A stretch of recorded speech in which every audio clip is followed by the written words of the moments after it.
Hey guys, welcome back to my channel ಭವನ್ಯಸ್ ಕಿಚನ್ಗೆ ಸ್ವಾಗತ. ನಾನಿವಾಗ ಪನ್ನೀರ್ ಬಟರ್ ಮಸಾಲ ಮಾಡ್ತಾಯಿದ್ದೀನಿ. ತುಂಬಾ ರುಚಿಯಾಗಿರುತ್ತೆ. ಅಕ್ಕಿ ರೊಟ್ಟಿಗೆ, ಚಪಾತಿಗೆ, ಪೂರಿಗೆ ಎಲ್ಲದಕ್ಕೂ ತುಂಬಾ ಚೆನ್ನಾಗಿರುತ್ತೆ. ನೀವು ಕೂಡ ನಿಮ್ಮ ಮನೆಯಲ್ಲಿ ಟ್ರೈ ಮಾಡಿ. ಬನ್ನಿ ಹೇಗೆ ಮಾಡೋದು ಮತ್ತು ಏನೆಲ್ಲ ಇಂಗ್ರೀಡಿಯೆಂಟ್ಸ್ ಬೇಕು ಅಂತ ನೋಡೋಣ. ಮೊದಲಿಗೆ 250 ಗ್ರಾಮ್ ಪನ್ನೀರ್ ತೊಗೊಂಡು ಕ್ಯೂಬ್ ಸೈಜಲ್ಲಿ ಕಟ್ ಮಾಡಿ ಇಟ್ಕೊಂಡಿದ್ದೀನಿ.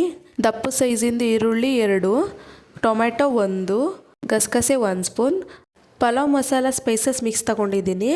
ಹಸಿಮೆಣಸಿನ್ಕಾಯಿ 5ರಿಂದ 6, ಕೊತ್ತಂಬರಿ ಸೊಪ್ಪು ಸ್ವಲ್ಪ, ಗೋಡಂಬಿ ಸ್ವಲ್ಪ, ಬೆಣ್ಣೆ 1 ಸ್ಪೂನ್, ಶುಂಠಿ 1 ಇಂಚು, ಬೆಳ್ಳುಳ್ಳಿ 2, ಚಿಟಿಕೆ ಅರಿಶಿನ ಪುಡಿ, ಚಿಲ್ಲಿ ಪೌಡರ್ 3 ಸ್ಪೂನ್, ಧನಿಯಾ ಪೌಡರ್ 2 ಸ್ಪೂನ್, ಮೊಸರು 2 ಸ್ಪೂನ್, ಎಣ್ಣೆ ಫ್ರೈಗೆ ಎಷ್ಟು ಬೇಕೋ ಅಷ್ಟು, ರುಚಿಗೆ ತಕ್ಕಷ್ಟು ಉಪ್ಪು. ಇದಿಷ್ಟು ಇಂಗ್ರೀಡಿಯೆಂಟ್ಸ್ ನಮಗೆ ಬೇಕಾಗುತ್ತೆ. ಬನ್ನಿ ಹೇಗೆ ಮಾಡೋದು ನೋಡೋಣ. ಮೊದಲಿಗೆ ಸ್ಟವ್ ಹಚ್ಚಿ ಒಂದು ಪ್ಯಾನ್ ಇಟ್ಟು ಅದಕ್ಕೆ 3 to 4 ಸ್ಪೂನ್ ಆಯಿಲ್ ಹಾಕ್ಕೊತಾ ಇದ್ದೀನಿ. ಜೊತೆಗೆ ಬೆಣ್ಣೆ ಹಾಕ್ಕೊತಾ ಇದ್ದೀನಿ. ಅದಕ್ಕಾದ ನಂತರ ಎಲ್ಲ ಸ್ಪೈಸಸ್ನ ಹಾಕ್ಕೊಂಡು ಲೈಟಾಗಿ ಫ್ರೈ ಮಾಡ್ಕೊತಾ ಇದ್ದೀನಿ. ನಂತರ ಕಟ್ ಮಾಡಿ ಇಟ್ಕೊಂಡಿರೋ ಈರುಳ್ಳಿ ಹಾಕ್ಕೊಂಡು ಲೈಟಾಗಿ ಫ್ರೈ ಮಾಡಿಬಿಟ್ಟು ಮತ್ತು ಶುಂಠಿ ಮತ್ತು ಬೆಳ್ಳುಳ್ಳಿ ಹಾಕ್ಕೊಂಡು ಲೈಟಾಗಿ ಫ್ರೈ ಮಾಡ್ಕೊಬೇಕು. ಜೊತೆಗೆ 1 ಸ್ಪೂನ್ ಗಸಗಸೆ ಹಾಕ್ಕೊಂಡು ಮತ್ತು ಗೋಡಂಬಿ ಹಾಕ್ಕೊಂಡು ಲೈಟಾಗಿ ಫ್ರೈ ಮಾಡ್ಕೊತಾ ಇದ್ದೀನಿ.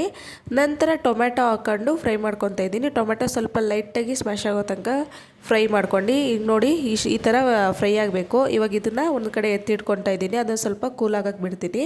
ಇನ್ನೊಂದು ಕಡೆ ಅದೇ ಪ್ಯಾನ್ಗೆ 2 to 3 ಸ್ಪೂನ್ ಆಯಿಲ್ ಹಾಕ್ಕೊಂಡು ಅದಕ್ಕೆ ಚಿಟಿಕೆ ಅರಿಶಿಣ, 1 ಸ್ಪೂನ್ ಚಿಲ್ಲಿ ಪೌಡರು, ಸ್ವಲ್ಪ ಉಪ್ಪು ಹಾಕ್ಕೊಂಡು ಮಿಕ್ಸ್ ಮಾಡ್ಕೊತಾ ಇದ್ದೀನಿ. ಚೆನ್ನಾಗಿ ಮಿಕ್ಸ್ ಮಾಡಿಕೊಂಡು ನಂತರ ಕ್ಯೂಬ್ಸಾಗಿ ಕಟ್ ಮಾಡಿ ಇಟ್ಕೊಂಡಿರೋ ಪನ್ನೀರ್ ಹಾಕ್ಕೊಂಡು ಚೆನ್ನಾಗಿ ಫ್ರೈ ಮಾಡ್ಕೊತಾ ಇದ್ದೀನಿ. ನಿಮ್ಮ ಬಟರ್ ತುಂಬ ಇಷ್ಟ ಅಂದರೆ ಇನ್ನೂ 1 ಸ್ಪೂನ್ ಎಕ್ಸ್ಟ್ರಾ ಆ್ಯಡ್ ಮಾಡ್ಕೊಬೋದು. ಅದು ಟೇಸ್ಟ್ ಇನ್ನೂ ಎನ್ಹೆನ್ಸ್ ಆಗುತ್ತೆ. ನಿಮ್ಗೆ ಎಷ್ಟು ಬೇಕೋ ನಿಮ್ಮ ಇದು ಟೇಸ್ಟ್ ಹೇಗಿರುತ್ತೋ ಅದ್ರ ಮೇಲೆ ನೀವು ಡಿಪೆಂಡಾಗಿ ಆ್ಯಡ್ ಮಾಡ್ಕೊಬೋದು. ಈ ಪನ್ನೀರ್ನ ನಾನು ಇದನ್ನ ಮೀಡಿಯಮ್ ಫ್ಲೇಮಲ್ಲೇ ಫ್ರೈ ಮಾಡ್ಕೊತಾ ಇದ್ದೀನಿ. ನೋಡಿ ಈ ರೀತಿ ನೀಟಾಗಿ ಫ್ರೈ ಆಗಬೇಕು. ಇವಾಗ ಇದನ್ನು ಒಂದು ಪ್ಲೇಟ್ಗೆ ಎತ್ತಿಟ್ಕೊಳ್ಳೋಣ. ನಂತರ ಇನ್ನೊಂದು ಕಡೆ ಮಸಾಲೆ ರೆಡಿ ಮಾಡ್ಕೊತಾ ಇದ್ದೀನಿ. ಅದಕ್ಕೆ ಒಂದು ಜಾರ್ ತಗೊಂಡು ಅದೇ ಫ್ರೈ ಮಾಡಿ ಇಟ್ಕೊಂಡಿದ್ವಲ್ಲ ಮಸಾಲೆ ಎಲ್ಲನೂ ಅದನ್ನು ಹಾಕ್ಕೊಂಡು ರುಬ್ಕೊತಾ ಇದ್ದೀನಿ. ನೋಡಿ ಇವಾಗ ಮಸಾಲೆ ರೆಡಿಯಾಗಿದೆ. ಇದನ್ನು ಒಂದು ಸೈಡಲ್ಲಿ ಇಟ್ಕೊಳ್ಳೋಣ. ಇನ್ನೊಂದು ಕಡೆ ಅದೇ ಪ್ಯಾನಿಗೆ 2 ಸ್ಪೂನ್ ಆಯಿಲ್ ಹಾಕ್ಕೊಂಡು ಅದು ಕಾಯ್ದ ನಂತರ ಕಟ್ ಮಾಡಿ ಇಟ್ಕೊಂಡಿರೋ ಹಸಿಮೆಣಸಿನ್ಕಾಯಿ ಮತ್ತು ಈರುಳ್ಳಿ ಎಲ್ಲನೂ ಹಾಕ್ಕೊಂಡು ಫ್ರೈ ಮಾಡ್ಕೊತಾ ಇದ್ದೀನಿ. ಈರುಳ್ಳಿ ಸ್ವಲ್ಪ ನೀಟಾಗಿ ಬಾಡೋ ತನಕನೂ ಫ್ರೈ ಮಾಡ್ಕೊಳ್ಳಿ. ನಂತರ ಇದಕ್ಕೆ ರುಬ್ಬಿಟ್ಕೊಂಡಿರೋ ಮಸಾಲ ಹಾಕ್ಕೊಂಡು ಲೈಟಾಗಿ ಚೆನ್ನಾಗಿ ಮಿಕ್ಸ್ ಮಾಡಿಕೊಂಡು ಸ್ವಲ್ಪ ಲೈಟಾಗಿ ಫ್ರೈ ಮಾಡ್ಕೊಳ್ಳಿ. ಮತ್ತು ಈ ಮಸಾಲ ತುಂಬ ಗಟ್ಟಿ ಇರೋದ್ರಿಂದ ನಾವು ಅದಕ್ಕೆ ಸ್ವಲ್ಪ ನೀರು ಹಾಕ್ಕೊತಾ ಇದ್ದೀನಿ. ನೀರು ಹಾಕ್ಕೊಂಡು ಚೆನ್ನಾಗಿ ಮಿಕ್ಸ್ ಮಾಡ್ಕೊತಾ ಇದ್ದೀನಿ.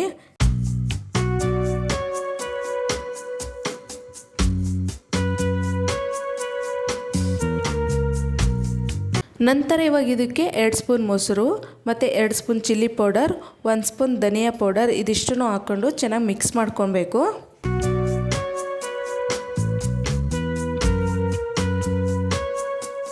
ಇದನ್ನೆಲ್ಲ ನೀಟಾಗಿ ಮಿಕ್ಸ್ ಮಾಡ್ಕೊಂಡ್ಮೇಲೆ ಇದಕ್ಕೆ ಉಪ್ಪು ಹಾಕ್ಕೊಂಡು ಚೆನ್ನಾಗಿ ಮಿಕ್ಸ್ ಮಾಡ್ಕೊತಾ ಇದ್ದೀನಿ. ನಂತರ ಫ್ರೈ ಮಾಡಿ ಇಟ್ಕೊಂಡಿರೋ ಪನ್ನೀರ್ ಇರುತ್ತಲ್ವ ಅದನ್ನು ಹಾಕ್ಕೊಂಡು ನೀಟಾಗಿ ಮಿಕ್ಸ್ ಮಾಡ್ಕೊಬೇಕು.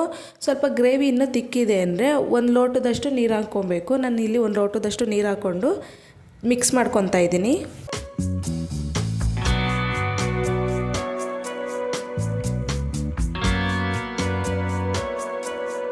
ಎಲ್ಲನೂ ನೀಟಾಗಿ ಮಿಕ್ಸ್ ಮಾಡ್ಕೊಂಡ್ಮೇಲೆ ಅದನ್ನು ಲಿಡ್ ಮುಚ್ಚಿ ಒಂದು 10 to 15 ಮಿನಿಟ್ಸ್ ಬೇಯಿಸ್ಕೊಬೇಕು.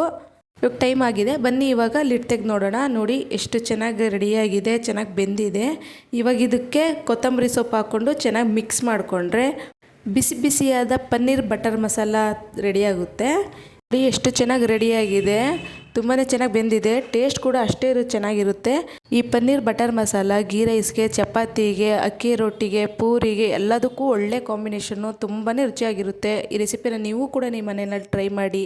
ಹೇಗಿತ್ತು ಅಂತ ಕಮೆಂಟ್ ಮಾಡಿ, ಲೈಕ್ ಮಾಡಿ, ಶೇರ್ ಮಾಡಿ ಆ್ಯಂಡ್ ಇನ್ನೂ ಹೆಚ್ಚಿನ ವೀಡಿಯೋಸ್ಗಾಗಿ ಸಬ್ಸ್ಕ್ರೈಬ್ ಮಾಡಿ. Thank you.